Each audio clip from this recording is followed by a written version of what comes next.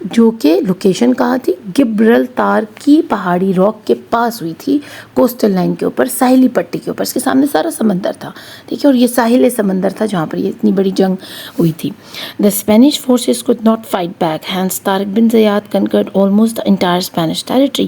Spanish forces میں تو جس طرح طاقت ہی ختم ہو گئی، جو اپنے آپ کو بہت بہادر سمجھتے تھے، طارق بن زیاد کے سامنے تو وہ مچھروں کی طرح اور چوہوں کی طرح گھومنے لگے. اور اس طرح طارق بن زیاد نے پورے علاقے کو، اسپینش کی پوری جتنے بارڈرز تھے ان کو فتح کر لیا. دا oppressed peasants and Jewish of Al-Andalusia welcomed the Muslim army. اب مزے کی بات یہ تھی کہ اندر جو رہائشی رہنے والے لوگ تھے، جن میں جوئش بھی تھے، جن میں دوسرے کرسچن اور مسلمان بھی وہاں رہتے تھے.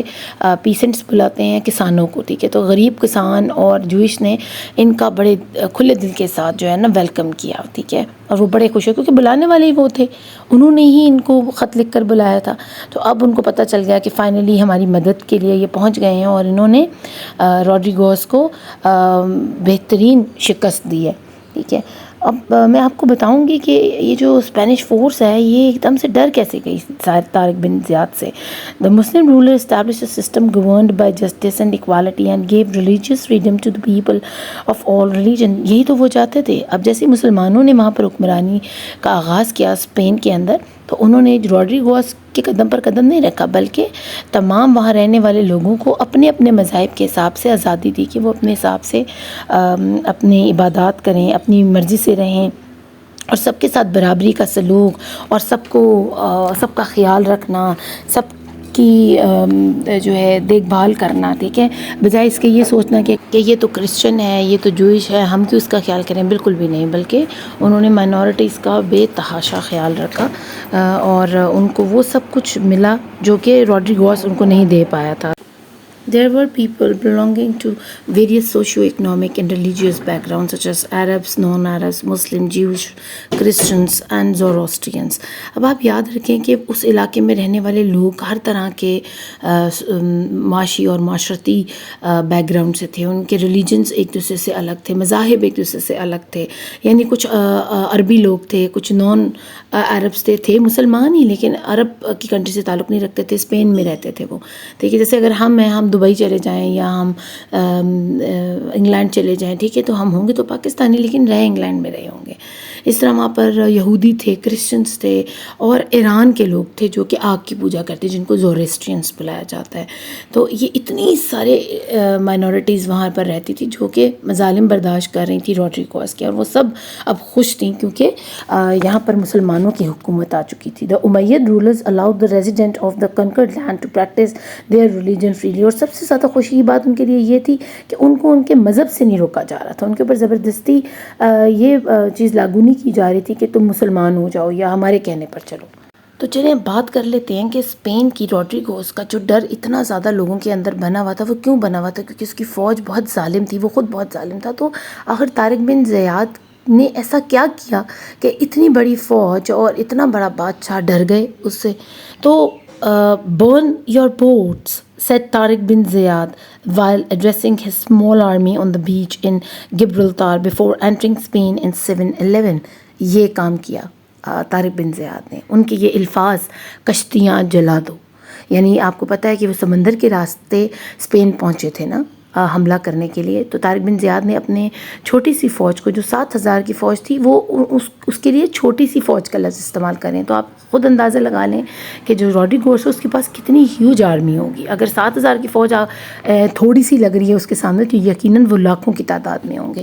تو جیسے ہی یہ لوگ لنگر انداز ہوتے ہیں اور اترتے ہیں اپنی بوٹس پہ سے اور خیمے باندھتے ہیں اور تیاری کرتے ہیں اسپین پر حملہ کرنے کی، تو اسی پہاڑی پر کھڑے ہو کر ایک تھوڑی سی اونچی جگہ پر یہ طارق بن زیاد خطاب کرتے ہیں اور ایڈریس کرتے ہیں اپنے سارے جو جتنے بھی فوجی ہیں ان کو کہ اپنی ساری کشتیاں جلا دو. اب دوسری فوج بھی دوسری سائڈ سے دیکھ رہی ہے کہ یہ کیا ہو رہا ہے، اور وہ بھی سن رہی ہے، اور وہ یہ سوچ میں پڑ گئی ہے کہ یہ پاگل تو نہیں ہے کہ یہ اپنی کشتیاں جلوا رہے ہیں، اس کا کیا مطلب ہے؟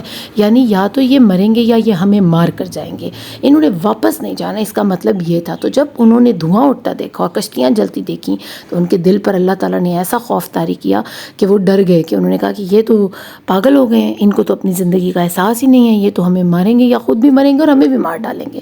ٹھیک ہے، تو اس وجہ سے اتنی بڑی فوج چونٹیوں کی طرح ادھر سے ادھر اور مکھیوں کی طرح ادھر سے ادھر بھنبھنانے لگی، اور ان کو سمجھ نہیں آ رہی تھی کہ ہم کیا کریں. اور روڈریگوز کے بھی پیر کانپنے لگ گئے کہ آج تک کبھی کوئی بھی دشمن اس طرح کا ان کے سامنے نہیں آیا تھا جو ایسی حرکت کرتا ہے، یعنی جس نے فیصلہ کن نتائج پر، ابھی جنگ سٹارٹ بھی نہیں ہوئی اور اس نے اپنے ہی فوجیوں کو کہہ دیا کہ جاؤ کشتیاں جلا دو، ہم واپس نہیں جائیں گے، ہم یا تو فتح لیں گے یا یہاں مر جائیں گے. ٹھیک ہے، تو یہ بہت بڑی بات ہوتی ہے اس دور میں.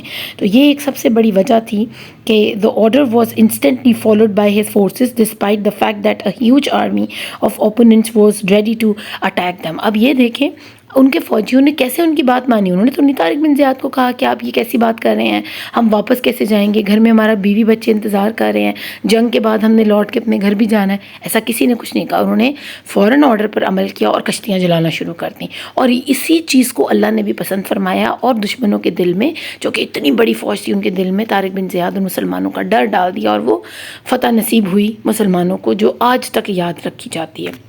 تو یہ تھا بچوں ہمارا ٹاپک، جو امید کرتی ہوں کہ آپ کو بہت اچھے سے سمجھ آیا ہوگا، دا کنکرڈ آف اسپین.